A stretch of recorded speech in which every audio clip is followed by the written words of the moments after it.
CM बनते ही दिल्ली की CM Rekha Gupta action में है। ताबड़तोड़ मीटिंग कर रही हैं, फैसले ले रही हैं। वहीं आम आदमी पार्टी ने पूर्व सीएम आतिशी को नेता प्रतिपक्ष बनाकर बड़ा दांव चल दिया है।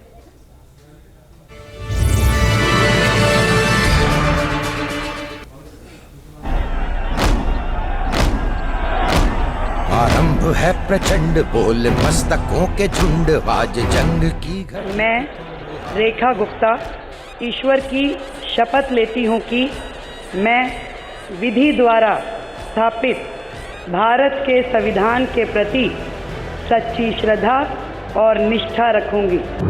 दिल्ली विधानसभा में दिखेगी women power. CM Rekha Gupta के सामने आतिशी की चुनौती। दिल्ली में सत्ता के उलटफेर के बाद अब बारी है दिल्ली में बेहतर सरकार चलाना और लंबी लकीर खींचना। मुख्यमंत्री रेखा गुप्ता शपथ लेने के बाद से ही फुल एक्शन में है। आयुष्मान योजना लागू करने का फैसला हो या फिर कैग रिपोर्ट सदन में रखने का वादा, सीएम रेखा गुप्ता ने साफ कर दिया है कि बड़े फैसले लेने में जरा भी नहीं हिचकिचाएंगे। 3 दिन का ये सत्र जो हमने इनिशियली शुरू किया है, इसमें वो सारी काम जो दिल्ली की जनता के लिए होने हैं, जो दिल्ली की जनता के अधिकार हैं, वहां से शुरुआत होगी। वहीं आम आदमी पार्टी ने पूर्व सीएम आतिशी को नेता विपक्ष बनाकर बड़ा दांव चल दिया है। यानी अब सदन में दोनों तरफ नारी शक्ति का दमखम देखने को मिलेगा। आपको भरोसा है कि आतिशी नेता प्रतिपक्ष भूमिका भी बेहतर तरीके से निभाएंगे। दिल्ली के लोगों ने आम आदमी पार्टी को विपक्ष की भूमिका में चुना है, विपक्ष की भूमिका दी है। और एक मजबूत विपक्ष क्या होता है, जनता की आवाज असेंबली के अंदर कैसे उठाता है, ये आम आदमी पार्टी पूरी तरह से जिम्मेदारी को निभाएगी। आतिशी जी को सबकी राय थी कि आतिशी जी दिल्ली के अंदर एक कठिन समय में मुख्यमंत्री की जिम्मेदारी का उन्होंने निर्वहन किया और इसलिए आगे जो है सदन के अंदर जो जिम्मेदारियां हैं नेता के रूप में आम आदमी पार्टी के, उसका निर्वहन करें, तो सर्वसम्मति से उनको ये जिम्मेदारी दी गई। यानी दिल्ली की सियासत अब रेखा वर्सेस आतिशी होने वाली है। दोनों के बीच वार पलटवार भी शुरू हो गया है। विधायक दल की बैठक के बाद सीएम रेखा गुप्ता ने साफ कर दिया है कि कैग की रिपोर्ट सदन में रखी जाएगी। वहीं आतिशी कैग रिपोर्ट पर बीजेपी को ही घेर रही है। इस सदन में जो सबसे महत्वपूर्ण बात आने वाली है, जो हमने कही थी कि पहले ही सदन में सीएजी की रिपोर्ट हम सदन के पटल पे रखेंगे। जनता की गाढ़ी खून पसीने की कमाई, जिसका पिछली सरकारों ने दुरुपयोग किया, एक रुपए का हिसाब जनता को देना होगा। जो सीएजी की रिपोर्ट्स हैं, उन सीएजी की रिपोर्ट्स को मैंने बतौर मुख्यमंत्री स्पीकर साहब को भेजा है।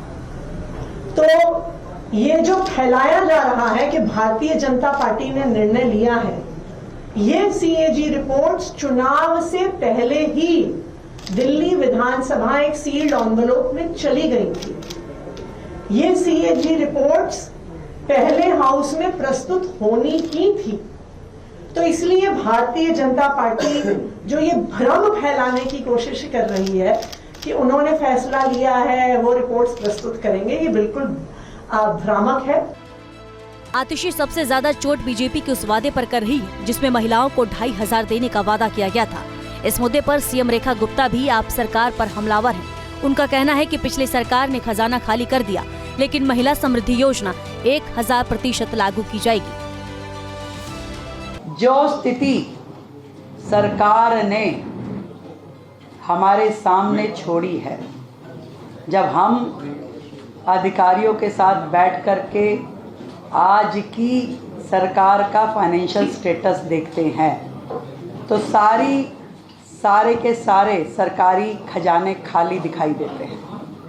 ये दिल्ली की जनता के लिए एक रेगुलर फीचर है, एक रेगुलर काम है बहनों के लिए, और इसकी बहुत ही डिटेल्ड प्लानिंग के साथ में इसे हम जनता के बीच में लाएंगे, निश्चित लाएंगे, 1000% लेंगे। सबसे जरूरी और सबसे महत्वपूर्ण जो वादा प्रधानमंत्री नरेंद्र मोदी जी ने खुद किया कि पहली कैबिनेट की मीटिंग में दिल्ली की हर महिला को 2,500 रुपए की राशि देने की योजना पास की जाएगी और 8 मार्च तक पहली किश्त आ जाएगी। मोदी जी ने गारंटी ली थी दिल्ली में प्रचार के दौरान।